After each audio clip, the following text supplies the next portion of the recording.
కూడా అయిపోయింది. బ్యాగ్ కూడా నీళ్ళలో పెట్టేస్తున్నాను ఫ్రెండ్స్. మరి బ్యాగ్ చూసుకోకుండా నీళ్ళు పోతున్నావు ఏమన్నా ఇంకా చాలు. హాయ్ హలో నమస్తే అందరికీ. ఖమ్మం అత్తా కోడల్ ఛానల్లో ఈరోజు మేమైతే ఈ షెడ్ అంతా బాగు చేసుకుంటున్నాం. ఇది కార్ షెడ్. ఈ కార్ షెడ్ని మేము ఛానల్ కోసం వంటలు చేయడానికి ఉపయోగించుకుందామని ఈరోజు మొత్తం క్లీన్ చేసుకొని ముగ్గులు వేసుకొని అందంగా దీన్ని తయారు చేసి కట్టెలు పొయ్యి పెట్టి మట్టి పాత్రలతో వంట చేద్దామని డిసైడ్ అయినాం ఫ్రెండ్స్. అందుకోసం మేము ఈ కష్టపడుతున్నాము, ఇదంతా శుభ్రం చేసుకుంటున్నాము. ఇప్పుడు ఈ అన్ని చెత్త చెదారం పెరిగింది కదా, ఈ చెత్త అంతా తీయాలి, ఇదంతా క్లీన్ చేయాలి. ఇగో మా అత్తయ్య ఊడవడం మొదలు పెట్టేసింది. అప్పుడే నేను షాప్ కి రెడీ అయ్యాక ఈ ప్రోగ్రామ్ స్టార్ట్ చేసిందండి. చూడండి చీర కట్టుకొని తయారై చూడండి ఫ్రెండ్స్ ఎంత అందంగా తయారై వంట చేయడానికి శుభ్రం చేస్తున్న మా అత్తగారు. ఎవరైనా బూజులు దులపడానికి కోడలు గారు చూడండి ఎలా ఉన్నానో నైటీలో కష్టపెడుతున్న కోడలు గారు తను చూడండి ఎంత అందంగా తయారయ్యి ఊడుస్తోందో. అందుకే నువ్వే పని చేయి, నేను కూర్చుంటా. చీర మంచిగా కట్టుకున్నా కదా, అదే పని చేయబడుద్దని చీర కట్టుకొని వచ్చిన అత్తగారు, మొత్తం కోడలతోని పని చేపిస్తున్న అత్తగారు.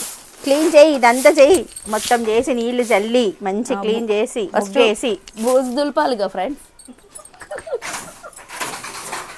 ఇవన్నీ రేకులు ఫ్రెండ్స్. సౌండ్ చూడ ఎట్లా వస్తుందో. ఓ ఇదంతా అట్ట. ముందైతే ఇదంతా ఇలా ఉంది, ఇంక ఇప్పుడైతే అన్నీ క్లీన్ చేయాలి. ఇదిగోండి అంత చెత్త చెత్తగా ఉంది. ఇన్ని రోజులైతే ఎక్కువ వాడలేదు, ఇక కారు పెట్టడానికే వాడతాం కాబట్టి ఇది ఈ ప్లేస్ ఇప్పుడు మా కోసం అయితే ఈ షెడ్ని ఇలా మార్చుకుంటున్నాము.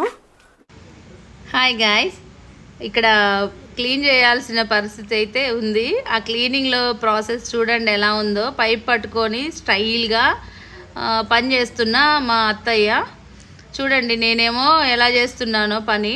చీర కట్టుకున్నావు పక్కన ఉండమని చెప్పావు కాబట్టి పని చేయకపోతే పోయింది, కానీ పని చేసే నన్ను కూడా నీళ్లు చల్లుతోంది ఫ్రెండ్స్. ఇది ఎంత అన్యాయం ఫ్రెండ్స్. ఎలా అయినా నైటీలో ఉన్నావు, స్నానం చేపించడానికి ఇది ఒక రీజన్. ఇప్పుడు వెంటనే వెళ్ళి స్నానం చేస్తావా లేదా చెప్పు. మామూలు స్నానం కాదు, హోలీ ఆడుకోలేదుగా అని ఆ రోజు వాటర్ చల్లుతోంది ఫ్రెండ్స్.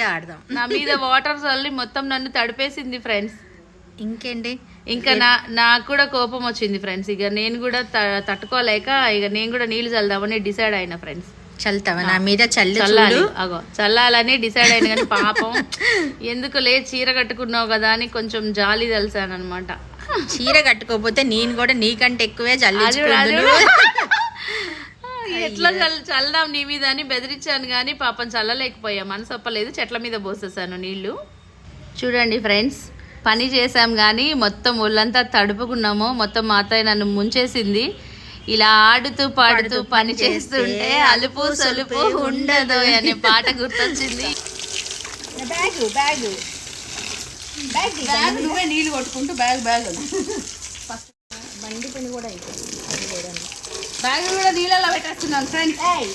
మరి బ్యాగ్ చూసుకోకుండా నీళ్ళు పోతున్నావు ఏమన్నా ఇంకా చాలు. ఇదిగో ఇంకా మేమైతే అంతా కడిగి క్లీన్ చేయించాము. ఇంకా మా షాప్లో అమ్మాయితో ఇదంతా అలికిచ్చి ముగ్గు పెట్టిస్తున్నాము. ఎందుకంటే మా ఇద్దరికి ముగ్గులు సరిగ్గా రానే రావు. పండితులు పరమాత్ములు పండితులు కాదులే కానీ ముగ్గులు వేయడానికి కూడా పండితులు కావాలా. ఇక చూడండి వేడి వేడి చాయ్ పెట్టుకొచ్చింది. కాఫీ తెచ్చావు కదా. రైల్వే స్టేషన్ లో ఏమంటారా ఆంటీ? కాఫీ తెచ్చావా? కష్టపడిపోతుంది మా ఆంటీ అని కాఫీ తీసుకొచ్చాను ఫ్రెండ్స్. ఈ రోజు వీడియో ఇదంతా క్లీన్ చేసాము. ఇదంతా గ్రీనరీ కోసం చేసాము. ఇదంతా బంతినారు వేసాను. ఇది కొంచెం చెట్లు పెరిగితే ఇంకా బాగా కరివేపాకు చెట్లు అయితే ఇక మేము ఇట్లా కరివేపాకు కోసుకొని ఇట్లా మొక్కలు వేసుకోవచ్చు వంటల్లో అనేసి కరివేపాకు మొక్కలు బాగా వేసుకున్నాము. బంతినారు వేసుకున్నాను. సో ఈ కలర్ చూసారా, దీనికి ఇంకా ముగ్గులు వేయాల్సి ఉంది. రిమైనింగ్ సాయంత్రం ఇది ఎండిన తర్వాత అంటే ఆరిన తర్వాత ముగ్గులు వేసుకుంటాము. ఇదైతే ఇంతవరకు ఇక్కడైతే ఇంతవరకు అయితే క్లీన్ అయింది. ఇదంతా కష్టపడి చేసుకున్నాము. ఆకలేసింది, వంటలు చేసుకున్నాము, తింటున్నాము. తను బీట్రూట్ చారు చేసిందంట, టేస్ట్ అయితే చూద్దాము. ఇది వేసిన ఇది కర్రీ, రొయ్యల కర్రీ. అదొక రోజు వీడియో చేస్తాము. బీట్రూట్ చారు అంట, నేను ఎప్పుడు తినలేదు, నాకు ఎక్కువ బీట్రూట్ అంటే ఇంట్రెస్ట్ ఉండదు. ఈ బీట్రూట్ చారు వేసుకొని చూడు అసలు ఎట్లా ఉంటదంటే కలరు చూడండి, పింక్ కలర్ లో అసలు టేస్ట్ కూడా హెల్త్ బాగుంటది. కూడా మంచిది కదా మా తినాలి. పిల్లలు, మా పాపకి రక్తం లేదు, బీట్రూట్ తినాలి, జ్యూస్ తాగాలంటే అస్సలు తినదు. ఇక దానికోసం నేను ఇదే ప్రిఫర్ చేస్తాను. ఇంకా చాలా అయితే తింటది, చాలా బాగుంది కానీ మామూలుగా అయితే బీట్రూట్ తినదన్నమాట. తినని పిల్లలకి ఇలా చేసి పెట్టుకోవచ్చు. కానీ చాలా బాగుంది. ఏమున్నాయి మన దగ్గర ఇంకా పెరుగు, టమాటా చట్నీ, నిమ్మకాయ చట్నీ, రైస్. ఓకే, ఇది కర్రీ. నేను మేమన్నీ తిని చూసి చెప్తాము. ఎలా ఉందా ఆంటీ? ఒక ముద్ద పెట్టనా? బీట్రూట్ బాగుందా? చాలా బాగుంది, నిజంగా నచ్చింది. నచ్చిందా నీకు? ఒకసారి నాకు కూడా చేసి చూపి వీడియో ఒకసారి చేద్దాం, మన ఛానల్ వాళ్ళకి కూడా చేసి చూపిద్దాం. అన్ని తిని చూడు. ఇది బీట్రూట్, ఇదైతే ఎండి రొయ్యలు. ఇది కూడా ఒకసారి ఛానల్లో చేసి చూపిస్తాను. నీకు పెట్టను, ఇది సోమవారం అంట తందెందు. కాకపోతే నేను ఈ కర్రీ కూడా మా వదిన దగ్గర నుంచి నేర్చుకున్నాను, ఈ రోజే చేశాను. మళ్ళీ మన ఛానల్లో కూడా ఒకసారి చేసి చూపిస్తాను. నేను కూడా బాగా చేస్తాను, అది కూడా చేస్తాను రోజు. బాగుంది, కుదిరింది, సక్సెస్. ఇంకా మేమైతే ఇంకా భోజనం చేశాక మిగిలిన ముగ్గులు అన్ని కంప్లీట్ చేసి రేపటి నుండి అయితే వంటల ఛానల్ కూడా స్టార్ట్ చేస్తున్నాం. వంటలు చేస్తున్నాము. మా ఛానల్లో వంటలు వస్తాయి, మా ఊర్లో ఉన్న విశేషాలన్నీ మీకు చూపిస్తూ రెగ్యులర్గా వీడియోస్ అయితే చేస్తూ ఉంటాము. నాకుంది అప్పడం పాపడ. ఎలా ఉందండి ఈ వీడియో? మా ఛానల్ కనుక మీకు నచ్చితే లైక్, షేర్, సబ్స్క్రైబ్ చేసుకోండి. ఖమ్మం అత్తా కూడా అప్పడాలతో సబ్స్క్రైబ్